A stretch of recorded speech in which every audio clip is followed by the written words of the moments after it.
I used to keep my money in a cookie jar. It was shaped like a cat, it was a present from my brother. I read a lot of books, but I couldn't see between the lines. I'll have another cup of coffee.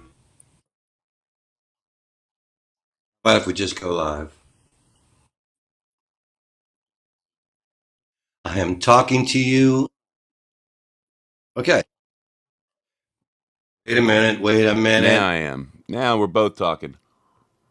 So I wanted to start the day off with kind of an apology to the ad agencies that I've been attacking on some of the shows. Wait, did you get a cease and desist? No, I had an epiphany. Uh oh. I was looking at it from the wrong angle. You see, I was looking at it from the angle of here's a girl with a problem and she wants to solve it, like a physical ailment, Crohn's disease. The commercial really isn't about that when you think about it. And it's about this girl who's in relationships with bad people. And when she takes drugs, she feels better and they like her better. Now, when I saw it from that angle, I totally felt differently about the commercial because I understand that. You know, I was in Cowboy Mouth. I had to take drugs to get by sometimes. You know, it was some bad times, man. And so I think the drug companies really sort of, in that light, I sort of got a little sentimental. You know, I thought, wow, they really care. You know, it's not so much the Crohn's disease. They can't cure that. But if they give her some drugs, she'll like her friends better and they'll like her better. And And I thought the same thing about the old lady, you know, jogging and the dad's not following the girl. Remember, I was furious. Why isn't the dad letting the girl go down the hill? This woman doesn't need a pill. The father needs to care about his child. I was wrong. so Because that old lady who's jogging, she knows there's bad fathers in the world. She's old enough to know that bad shit happens to good people. And if you just take some drugs, it makes it easy. now, And now, suddenly my heart burst for the drug companies. I was like, wow, they really care. They are trying to make me feel better. So I think you're taking the I wrong oh, message. I don't know. I don't know, man. I think the previous message might have been wrong about how they were bad friends and you know they needed to be sympathetic about her disease. Maybe it's you know like she just needs to mellow out, take some drugs, and deal with the fact that she's old. This lady that's jogging. so, did you see? Have you noticed we Could be got? wrong. I I could think. be wrong. I think. But Well, it looks like the drug companies are trying to just make people feel good. you know, back in the old days, they would call that propaganda. But it's the new age we're in, right? You It's know that in the United Kingdom, drug commercials are illegal. no, I did not know that. Um, I did not know that either until my friend Neil Sutherland from Ireland told me that, or maybe it was Pete Riley in Liverpool. But anyway, because they're national health, so they're not allowed to try and sell you drugs, the drug companies. They're not allowed to do what they do here with the commercials and the people will like you, but you'll bleed from the ass or whatever, you know. I just saw another one of those today, man. I don't even know what the drug is for, but one of the side effects is diarrhea and bleeding from the eyes, and I just thought, whatever you have, it can't be worse than bleeding from the eyes and constant diarrhea. no, I think that isn't that like part of Ebola? You start bleeding out of your eyes or something. It's like I watch those commercials, and the people look so happy. They never show them bleeding out of the eyes in the commercials, though. no, they did. Yesterday, I They never saw a really hip guy. Like he had tattoos all over him, and he plays music. And he comes up and goes, "I'm a diabetic." And then he starts doing his diabetic dance thing, and he's got this fancy way of doing his diabetes while he's busy making a drug deal. So, like you said, he's selling drugs, he's making his money, You old know what I'm school way, saying? but he's a Those, diabetic. So, as yeah, he's counting his money, he had to stop counting his money, do his diabetes thing, whatever he does for that. I don't know if that's he was amazing. injecting or like checking. I don't know. It was one of the two. And then he went You know, back to counting his drug money. it's funny you should mention it. But a lot of I have several friends with diabetes, and it's a secret amongst them. But there is a little diabetes dance they do, and that guy let it out of the bag, so it's ruined. He ruined it. Did you see? Somebody seems to know that behind you is a drum break guitar. Did you notice that? That is my friend Randy Baker, who had the artist in Ohio make you and I coffee mugs, which I have yet to give you your mug. Right. He also picked that up for me. It is indeed a guitar made out of brake pads. That is awesome. It's awesome. Yeah, yeah. So he noticed it right at the bat, I guess. He's like, oh, look at that. He's got the break drum break. Yeah, well, he gave it to me. It's incredibly heavy, and I'm sure it was very expensive. And when I was recovering from my spine surgery, he dropped it off at my house. Isn't that sweet? Did I move out of the shot? I'm sorry. I was looking at At something. the time, my dystonia was so bad, I don't even believe I could say the words "thank you." But a beautiful guy. Well, I So, did. Go ahead. go ahead. No, I was just noticing. We had some people like trying to apply to be a contestant on the show. Contestant Contestant on the show. Yeah, yeah. on this show. On this show. Well, he is an author. Life is a ride. So I figured. Oh well, definitely. You know what? Well, we'll have to do that. I don't know why I haven't thought of it sooner. My friend Chris Joseph, Right. who inspired my album "Life Is a Ride" and wrote some of the songs with me on it, has a fantastic book about his journey through cancer called "Life Is a Ride." And though we normally do the show for laughs, we will have Chris on and we will take the whole ride with him. Yeah, So yeah, let's do that Monday. yeah, yeah. Chris is like, oh, now what did I do? Uh-huh. See, you asked. Just keep thinking. That's what you're good at. Let's see. It might be everywhere, but here's to making drug commercials illegal. Yeah, I think maybe. Yeah, Although, I think. I'll Well, be here's to honest. making drug commercials illegal, and here's to national health. You know, I Yeah. remember when we were touring with the Bare Naked Ladies back in the '90s, the Cowboy Mouse. And by the way, we actually did play like in '92. We played a show in New York where this French promoter saw us, and he brought us over to France to play at this festival called Transmusicale. And you can only play it one time in your career. Fantastic experience. Rock bands from all over the world, Russian rock bands, African rock bands. It was fantastic. Bob Mould was there that year. And it's 4 days of just rambling and watching rock bands, and you play one show. It's fantastic.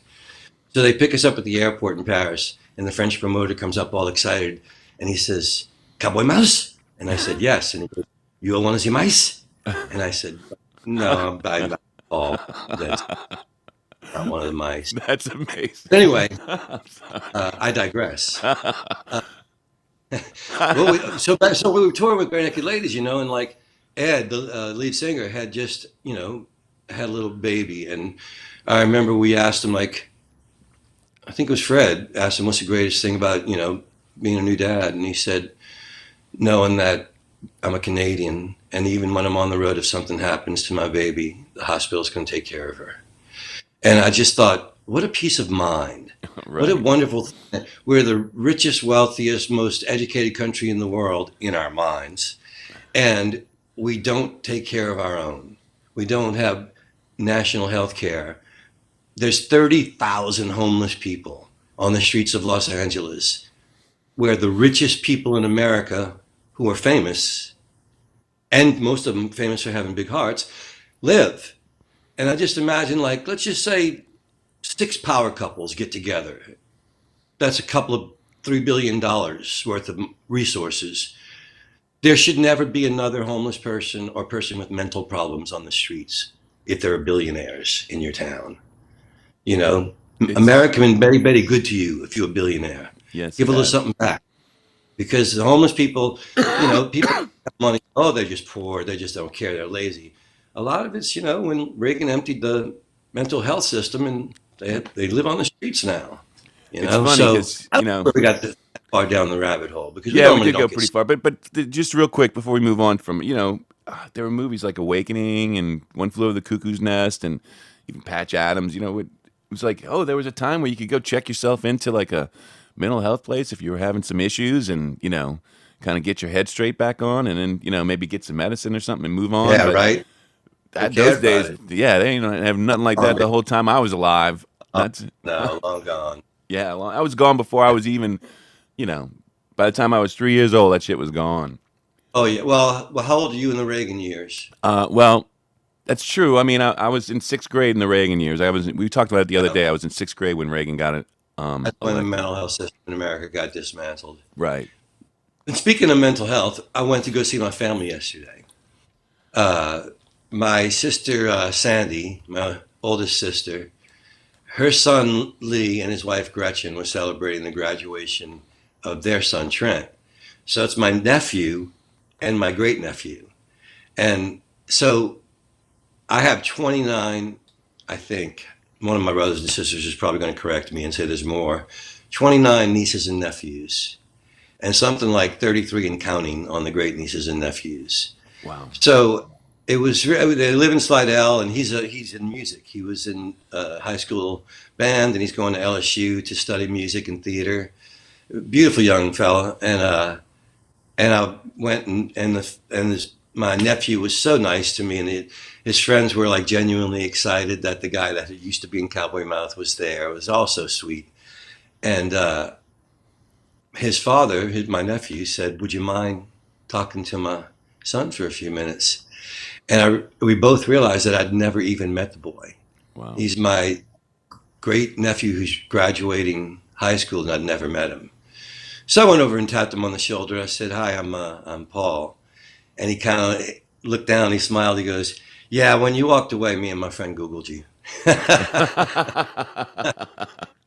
But he was great. He plays 3 instruments, and he's going off to be a part of the musical world. And I'm so thrilled for that journey, to see somebody young, you know the deal, you've taken the ride, and to see the innocence and the excitement and the inspiration of just beginning the journey. It filled me with joy.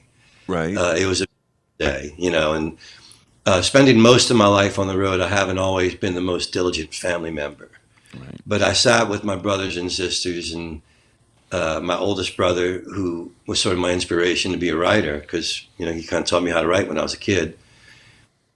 I said it was good to be with family, even though I sort of ignored y'all for most of my adult life. But they laughed, and they loved me, and they always did, even when I was busy being too good for myself around the world with the cowboy mouse. Yeah, the mice. You wanted the mice. I love that. That's a great. In looking back, Mikey, the guy was right. I was indeed one of the mice. Dude, I think that would have made a great album cover. Just like 4 mice, running around, In spite of all our rage, we're still just a mouse in a cage. That's right. That would have been amazing. I have similar experiences with my family because I've spent most of my life working on the road, other things like that. And so, there's always like, can you talk to, and I get a similar experience with the kids. They don't know who the hell you are or why in the world you're talking to them. Their parents set this up, and Right. so you're trying to see if how can you help them, and they're just looking at you like, yeah, you're creeping me out, old man. You're right, because like the parents, whether it's a fan or a family member, that like my nephew Lee was in college at Texas A&M when Cowboy Mouth was really big in the mid 90s in that area. And so he would totally use me to get backstage and get free beer. And if you wanted to impress a girl, bring her backstage and meet the band and that kind of thing. And he had a ball doing it. And, but it's different to, he's impressed with me still because he was a kid, he was in college, and I was to experience it. Right. Yeah. But his kids and his kids' friends have no clue who the old guy in the corner is, Right. Who's the old wrinkled guy that my mom wants me to make over? I don't know. She wants me to talk to this guy. I don't know. I'll go pretend I'm impressed with this old bastard. Right. Let's Google him. Oh, look, he was in a band once. Ooh. Oh, yeah, real big time. How come I've never heard of him? Whatever. How come I've never heard of him? So, it is kind of funny to get put into that with your family members. I'm in the middle of one right now. Can you let's learn about, this, that, or the other music, production. And It's like, sure, an hour. I'll have them straight in an hour. It'll be fine. Oh yeah.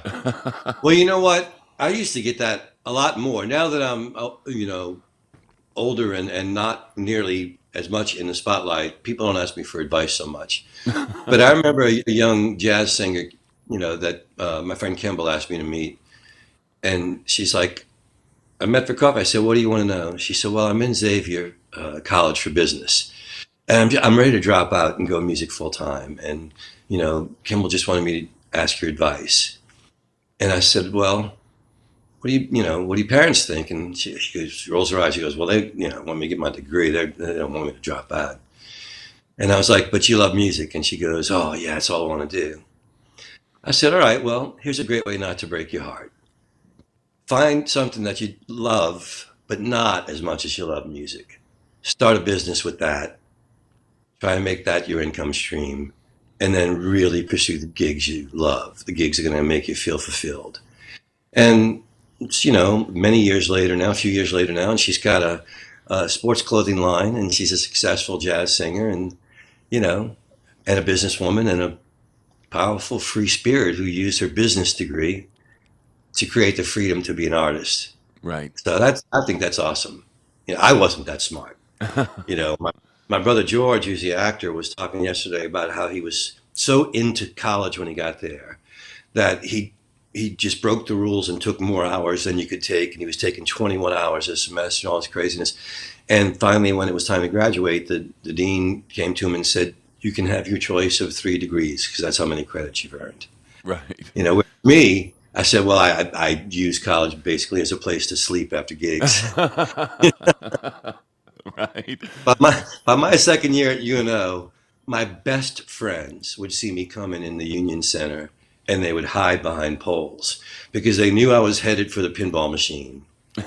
First of all, I'd sleep in my van through the first 3 classes, and I'd wake up hungry and go get a little coffee and a little nosh and play some pinball, and wait for a buddy to show up. And when a buddy would show up, pinball would turn into let's have a beer, and then their day would be over too. And then I'd go home, take a nap, and go to the next gig. So there was like 2 classes I dug that I'd wake up and go. I went to the English class because I really love words, I love poems and stories, and I memorize them still. So I went to that class, and I went to the history class because I was fascinated and still am by history. Me too. I saw a brilliant speech on TED Talks the other day where the guy said, I think I told you about it. He said he hadn't watched the news in 17 years because it's the same news with different names. Right. And that's the thing about history. If you keep reading it, you go, man, we always say if you don't learn history, it'll repeat itself. And then we all forget history.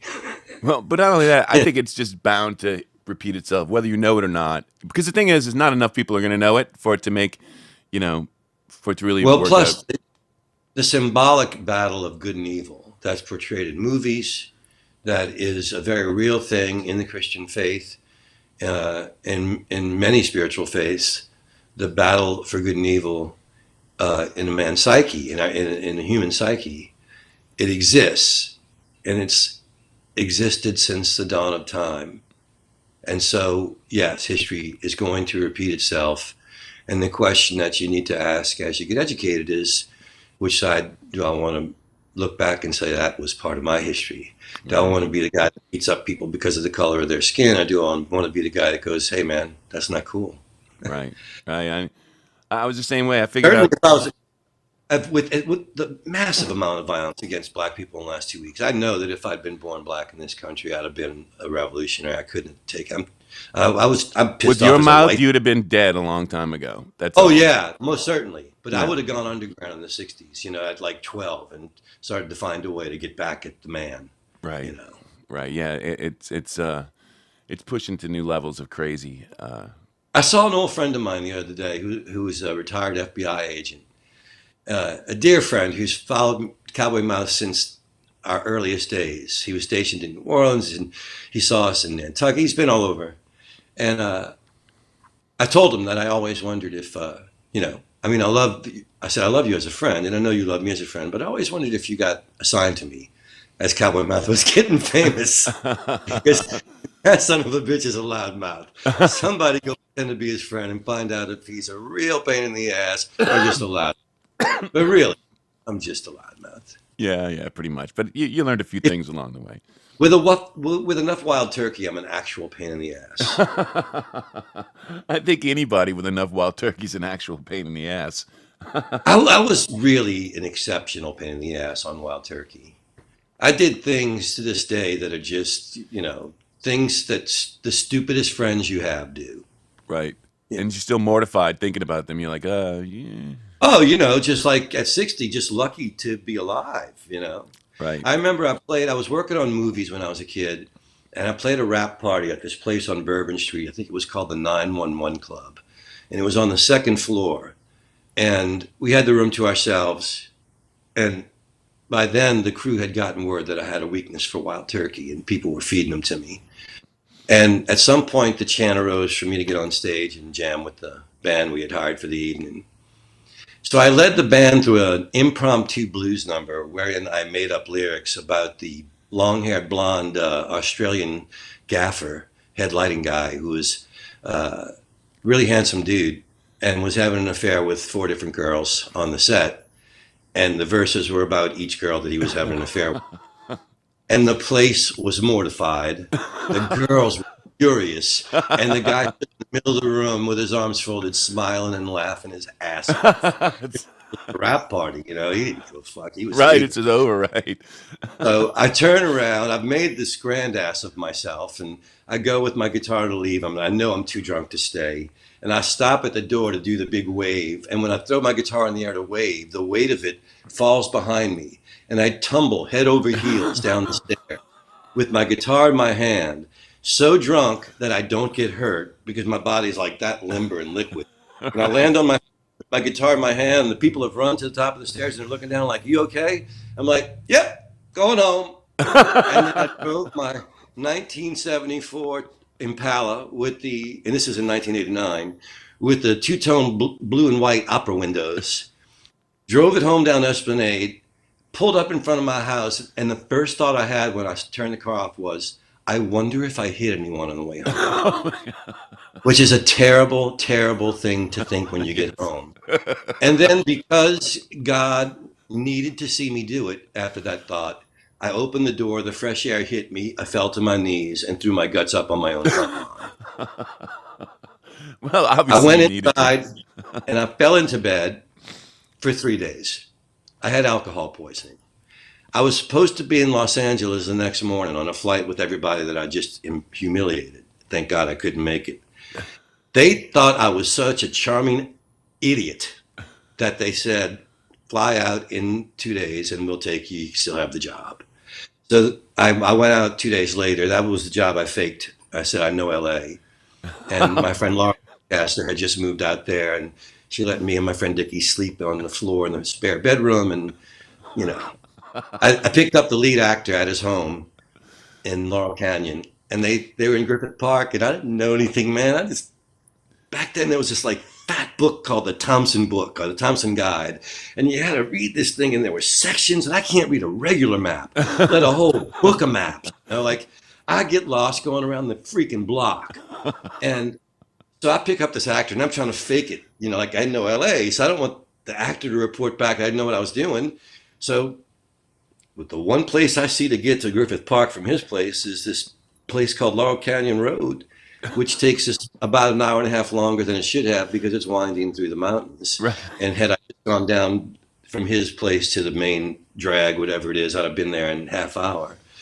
And I arrive and they yelled at me, of course, for being late and again, faking my way through not knowing Los Angeles.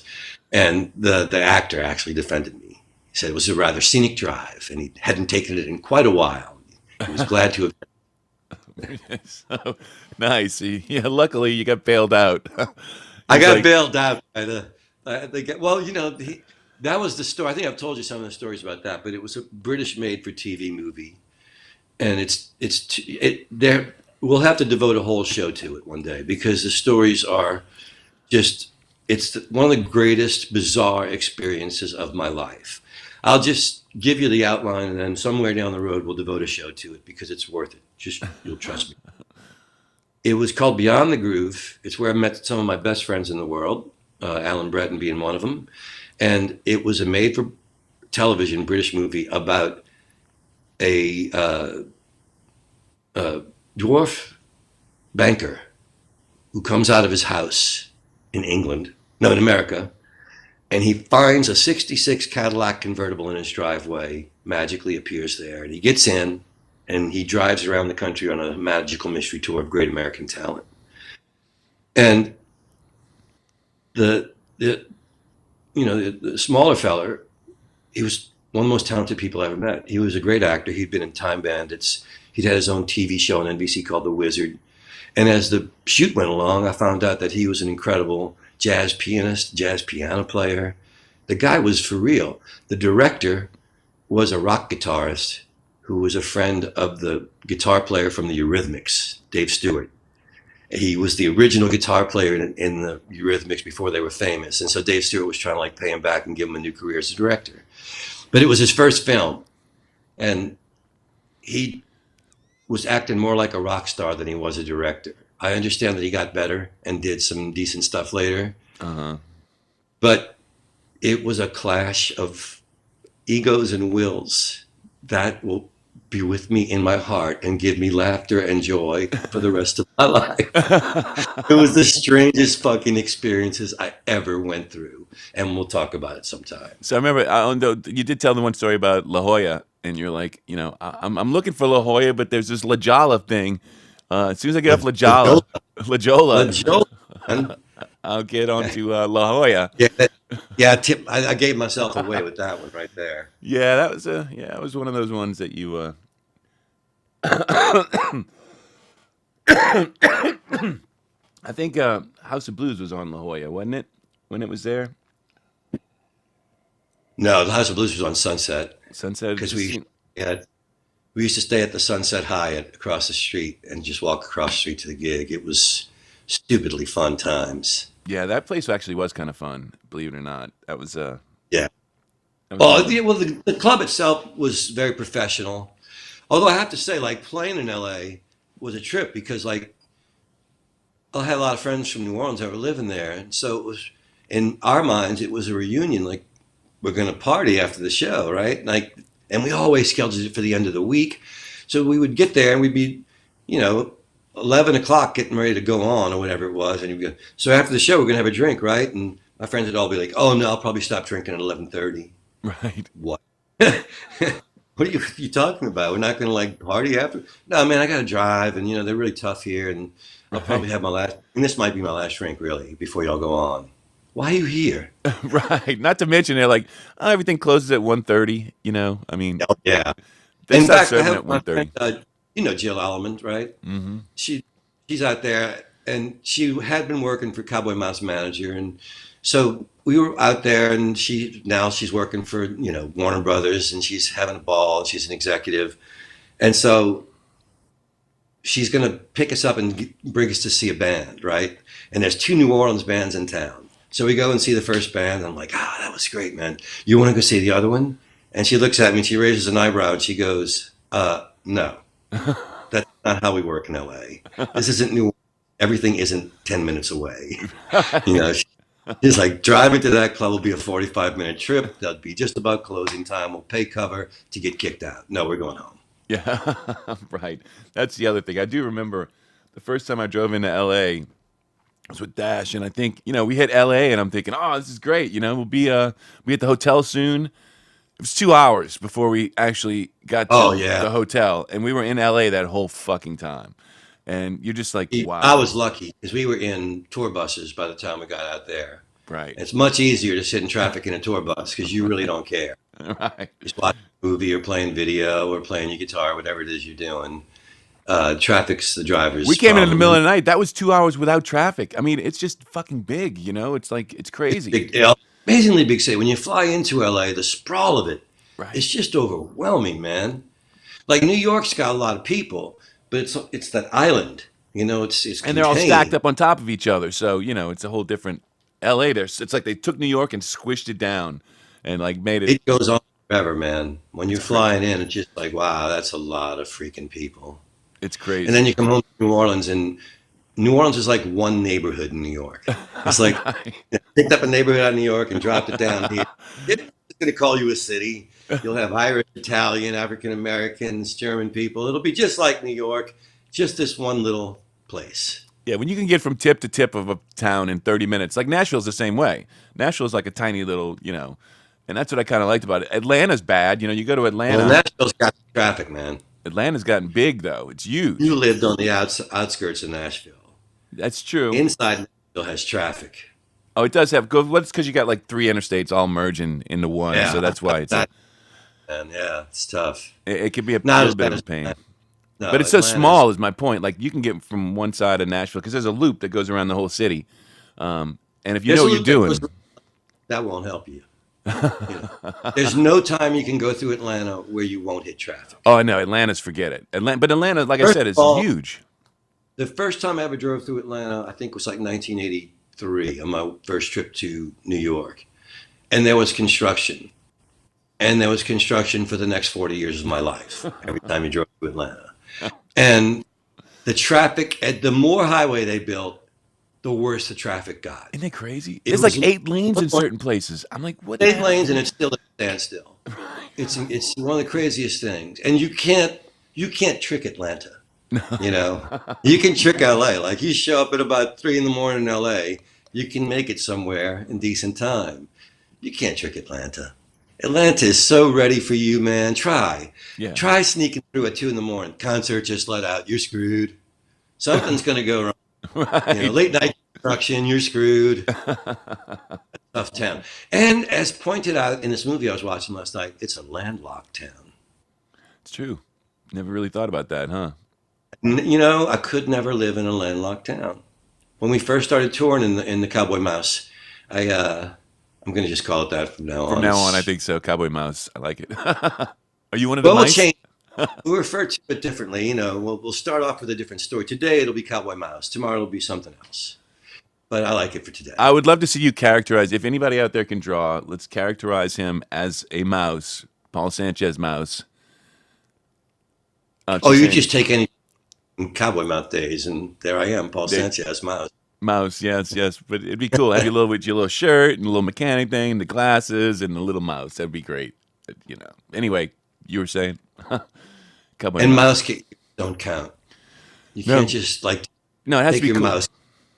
No, that don't Photoshop mouse kit ears No, on me and expect to get points. no, no, That's no, not no. It creative. has to be something cute. It has to be like Stuart Little. Like That's a cute mouse. that's a cute mouse.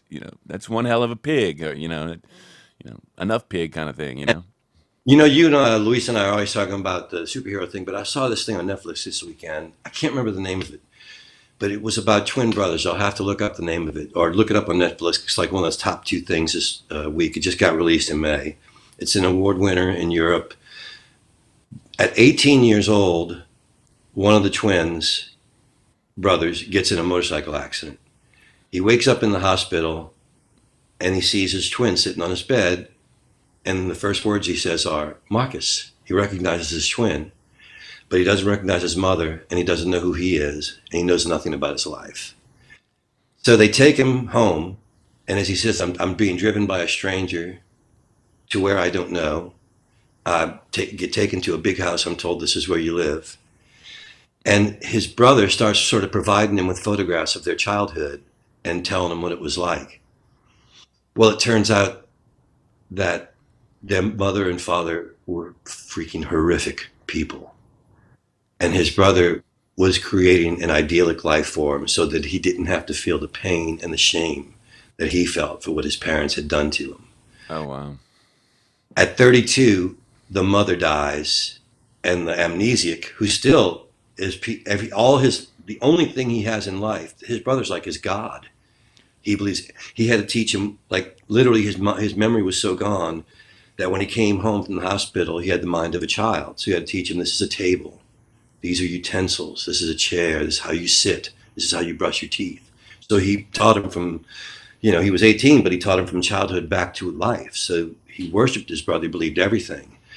And so his mother dies and he finds out his parents were horrific and that his brother had lied to him, and he can't process it. And this movie is like they stop speaking, and he it's really incredible. And this movie is them coming together, and the older brother revealing for the first time to him what life really was. And it's very interesting because I'm sitting there going, fucking don't ask, man.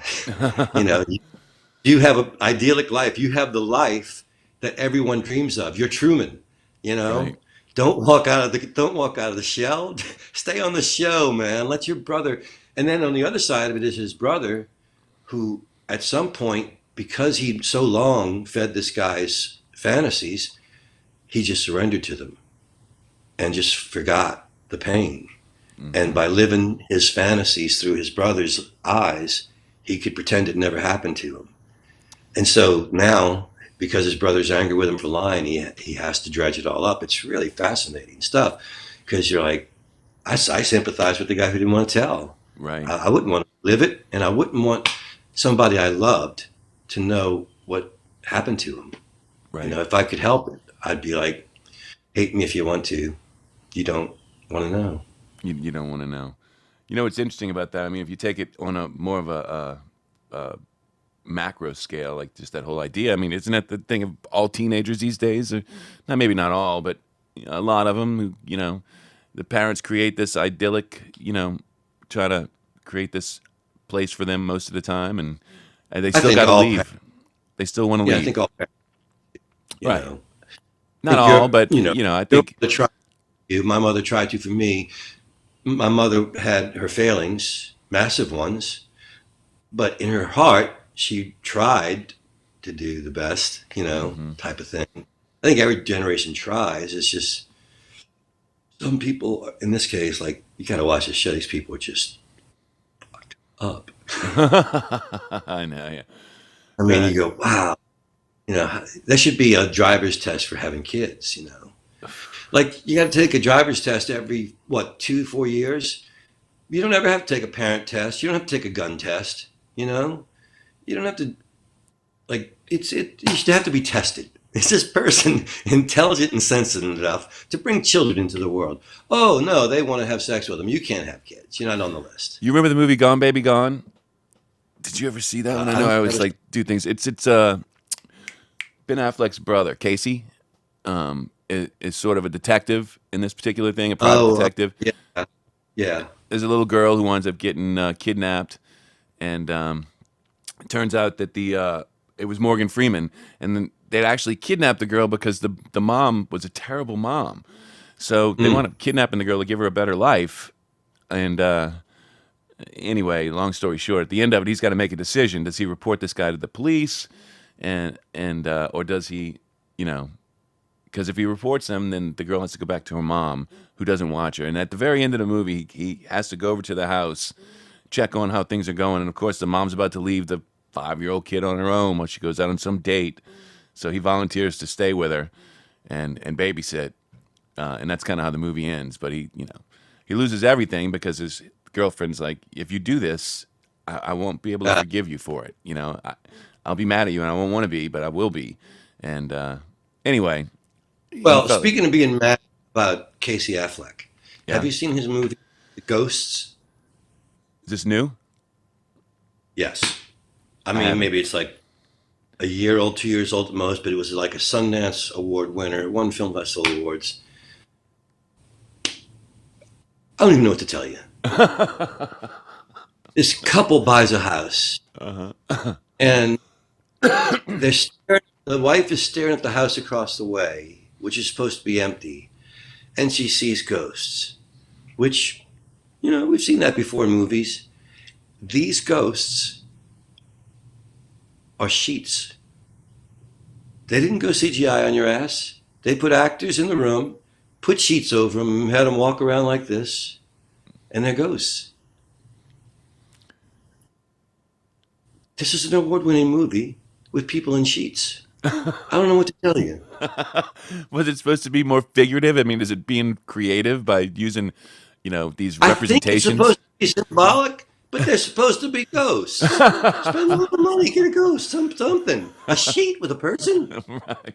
I mean, I did that at Halloween when I was 9, and he won awards for it.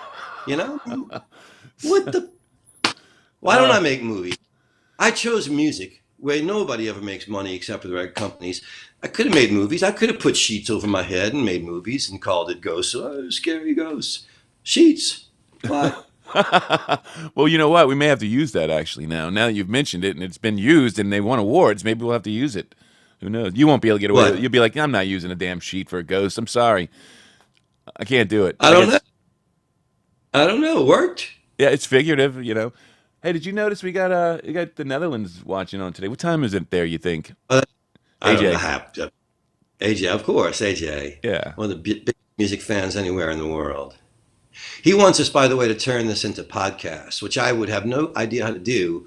But somebody was explaining to me about you can strip the sound off, and there's podcast companies. I don't know the podcast world. I have to tell you, I stopped driving and touring right about the time that podcasts got really popular. Right. So I don't really do activities wherein I'm just doing and want to listen to stuff.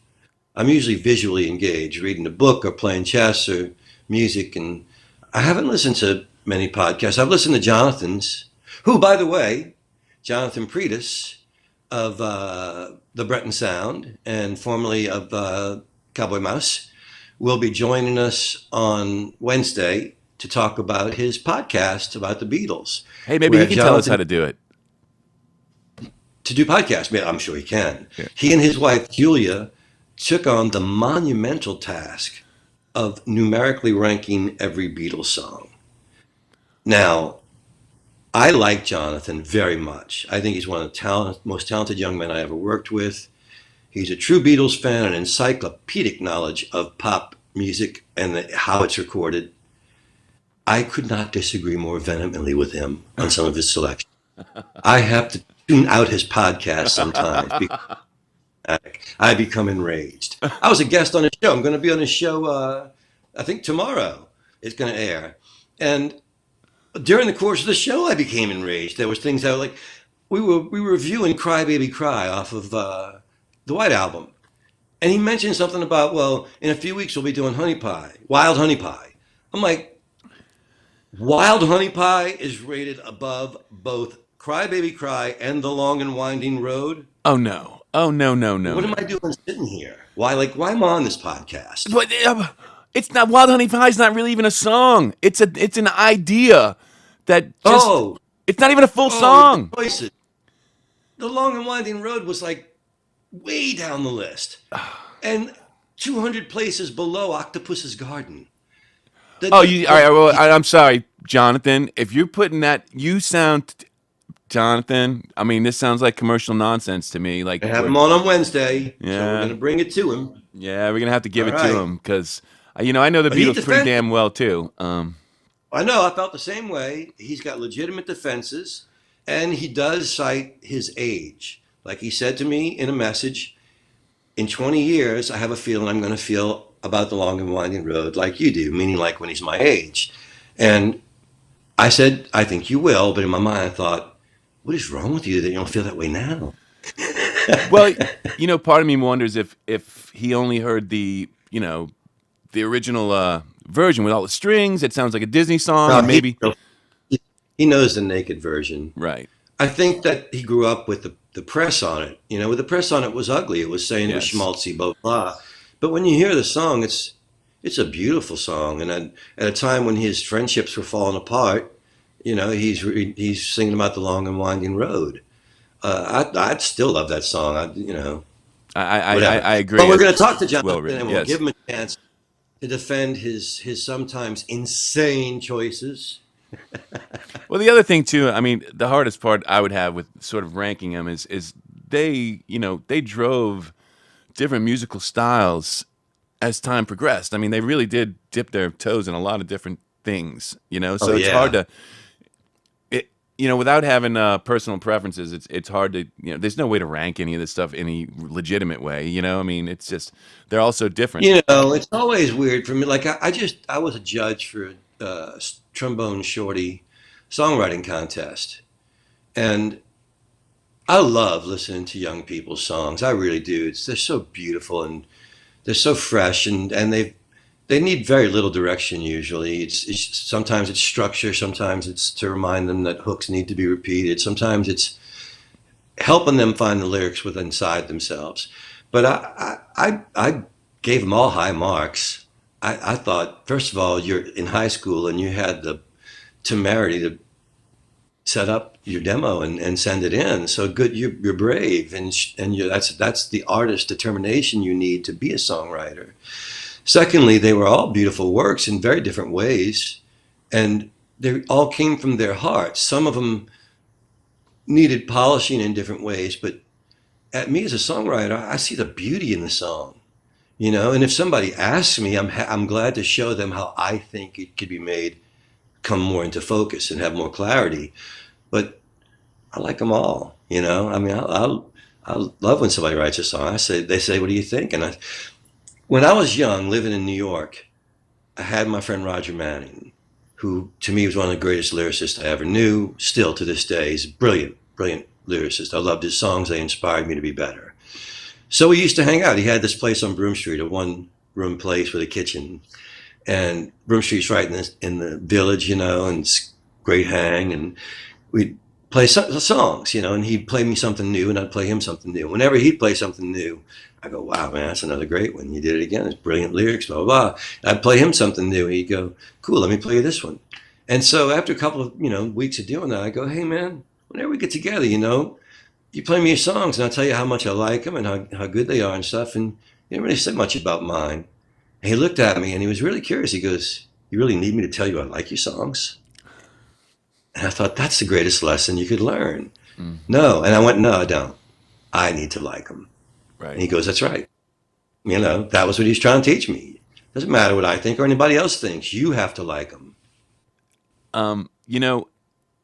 Somebody, they were saying how you always support him. But I was going to say, you sort of did the same thing for me that Roger did for you, because it's funny how you pass those things on. You probably didn't even realize it, but I'd bring my songs to you, and you kind of listen to them, and you had a few thoughts about them, and meanwhile I'm watching you write things, and they make sense from top to bottom, and it was like, all right, it just kind of opened my eyes to going, well, maybe there's a little bit more to this than just finding a cool melody and a couple of catchy phrases.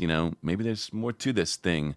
So anyway, it's just kind of funny how you sort of pass those things on without even realizing it. That's nice of you to say, my friend. You write great songs. I love you.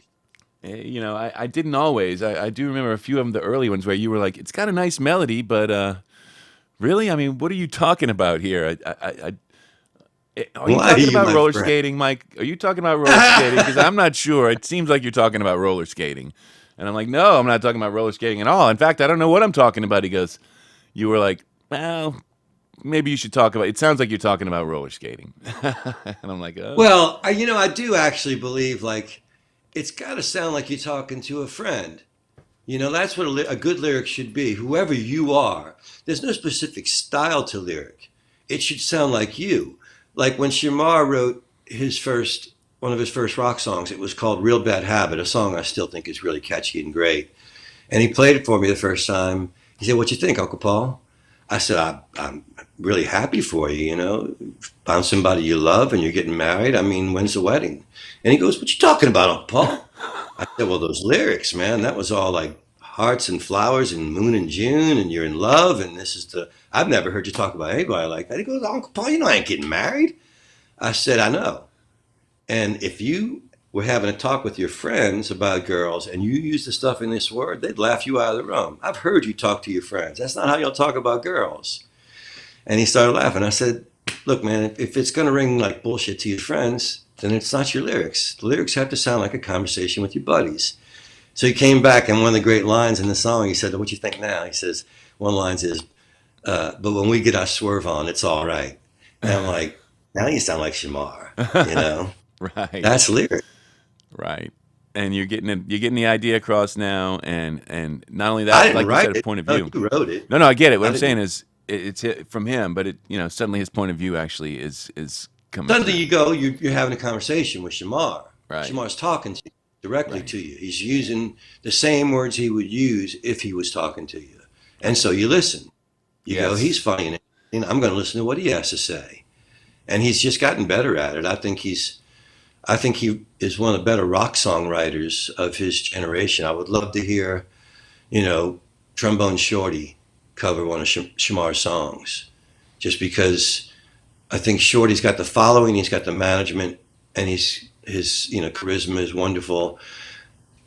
I think that I'd like to hear him do catchier tunes, but maybe he prefers the jam stuff. But Lenny Kravitz was his mentor.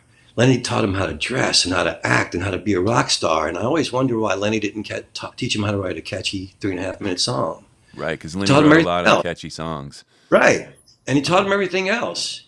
And that's literally the only thing missing. I've always wanted to just say, man, just work with me. You know how to do it. I can just sort of point you in the right direction. I just want to see you do it because I know it's in you. You know, it's a curious thing that New Orleans puts out some of the greatest players in the world. But Alan Toussaint's one of the great songwriters. And then you have to kind of dig around to find the great songwriters. Right. Songwriting isn't something that people focus on because they focus on their chops so much. It's changed over the years, of course, especially since Katrina. But prior to that, you know, it wasn't the most revered skill in New Orleans, being a singer-songwriter. Right. I was going to say, man, we were talking at one point, man, Shorty reminds me of like Alan Toussaint's style, right? I mean, like, who has had the style of Shorty besides Alan? I mean, he's so special. He's just so sweet. Like, I did a gig with him. One of the sweetest people I want to meet. He's, you know, and I'm there it was during one of his Shorty Fest things, and I just kind of got called in. Hey, can you come mix this stuff over at the Mardi Gras World? And I'm just there. He does, you know, he goes and talks to all the guys in the crew, shakes everybody's hands, tell them thank you for coming. And he's always been that way. One of the nicest young men you could ever want to meet. Deserves every bit of acclaim he gets. Beautiful soul. You know, really. I mean, I remember when he was young. This is a long time ago. This is like 2008. We were recording John Boutet's record at the foot of Canal Street. And A Good Neighbor. But the song was Foot of Canal Street. And James Andrews had come in early to play the trumpet. And James and John are old friends, and they're being funny and dirty in the studio. And they get to the chorus, and John goes, when I sing, I see you there, he goes, you got to put the into it. And he thrusts his groin at James. So when James is playing the horn part, he goes, I see you there. He thrusts his groin at John, and he plays the horn, you know. So they're having a ball, making each other laugh and thrusting their hips at each other. So Shorty gets there like 2 hours later, and he's much younger than James, and he's so shy and polite. And John goes up and he goes, now, Shorty, James did this for me. I want you to do this for me. We get to the chorus. I see you there. I want you to give me the and he thrusts his hips. And Shorty just looks down and goes, oh, come on, John. It was so cute, man. I just love him. He's well-mannered. He's thoughtful. He's polite. He's talented. And I was honored to be asked to. And he's damn good looking in a suit, that little kid. I hate him. He looks good. Oh, he's stylish. Oh, my God. He looks good. Got youth on his side, Mike. There's no reason we should like him. Yeah, no. We do. We do, but like Jonathan Baptiste. Shouldn't. Yeah. One of the sweetest young men I ever met. I mean, talented beyond, but hanging out with him. Like, I remember we did this show for Michael Cerveris at the Lincoln Theater, where Michael was kind enough to bring up New Orleans talent to play and sing with him. And after the show, we went for drinks, and Jonathan came to hang out for a bit. And he had the greatest laugh I ever heard. He'd hear something funny, and you wouldn't hear anything. He'd just look over, and Jonathan would be in the corner with that big grin going, hit, hit, hit. Oh, a sweet, sweet young man, and immensely talented, and now has an Oscar to show for it. Yeah, no kidding. And I started watching, before we go real quick, I started watching One Night in Miami. I kind of fell asleep last night, but I will say I saw about half of it. The performances are great. The guy who plays Jim Brown is, great. It's just good. The interviews. The guy who does Ali, oh my God. And then the guy who's singing, doing Sam Cooke actually sounded pretty good. I was like, my goodness. He sure did. I got to tell you, I'm saving it for Friday for the superhero review of Chicago Lou. Yeah. But I finished The Falcon and the Winter Soldier. And that's all I'll say. That's all you can say. Saving it for Friday. Wednesday, I guess, what? I was going to say, I did threaten that I got a Spanish lesson from Luis. You want to know what this first? Yeah, what did he teach you? He said, I need to go watch Pan's Labyrinth. Apparently, that's going to be all the Spanish I need. Okay. All right, sent I'll do it. he sent you the same thing. Yeah, I didn't know what he was talking about. Yeah. So anyway, he sent it to me too. He's like, yeah, go. Oh, and Apparently, on Friday I'm going to have to cop to a big hole in my Marvel knowledge too. So I got a lot of superhero stuff on Friday. I'm saving it. he's saving it. Tomorrow we're talking Beatles and the insanity of Jonathan Predis deciding to Yes. rank. And that's you tomorrow on Jonathan's show, and then Wednesday we get to argue about it Right. again. No, tomorrow I'm talking with Jonathan about Cry Baby Cry, which is a gorgeous song. Wednesday on our show we'll be talking to Jonathan Predis, and we're going to grill him about his show. That's right. That's right. We're going to stick it to him, Mikey. We're gonna have to. I mean, come on, kids coming Come in on. telling us who's good in the Beatles. What's wrong with you? Crazy kid. What's wrong with these All kids? right. It was fun today, buddy. It was fun. Thank you guys for hanging out with us. Another day of coffee. My coffee cup is almost empty though. I don't know about yours, but mine's about empty. Oh, yeah, mine's been empty. I've been faking it. Ah, yeah, it's time for a refill. See, I got this big giant. Look at the size of this thing. I mean, this thing. Look at my head. Look, I'm gonna use perspective. That And thing what is as kind of big mug as is my it? head. What's that? The Beatles mug. It is a beat. Look, right? Wednesday, buddy. I'll have the Beatles Wednesday. That's right. I'll be wearing my Revolver shirt, the whole nine. And I'm going to have my Beatles. I got the Cavern Club guitar pick. Is and that the Cavern Abbey Road guitar, That's awesome. right? Right there, baby. Right there. That's awesome. All right, you guys. Well, thank you for hanging out with us again today. We will see you guys on Wednesday. You ready for some music? Here it comes.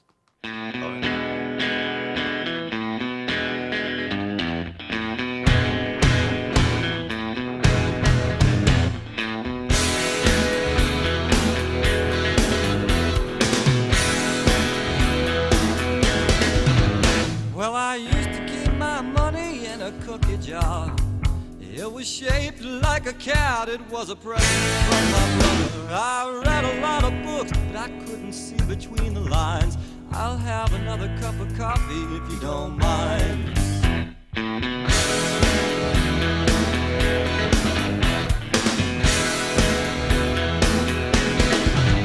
Well, her hair is as black as an alleyway, and it used to be red, and it used to be blonde.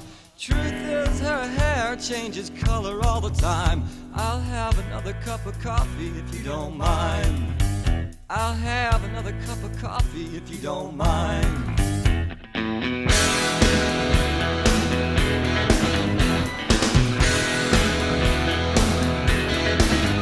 Well, I'm staring at her shoulder, but it's not what I see when I hear two fellas fighting in the booth across from me. So I wipe away the ashes from an empty counter seat, and I wished I wasn't homesick, I wish I was asleep.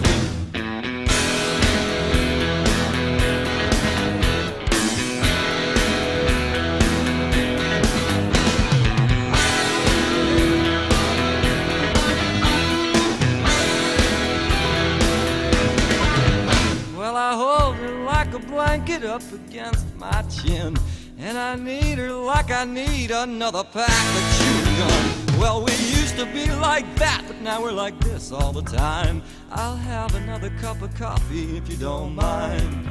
I'll have another cup of coffee if you don't mind. I'll have another cup of coffee if you don't mind.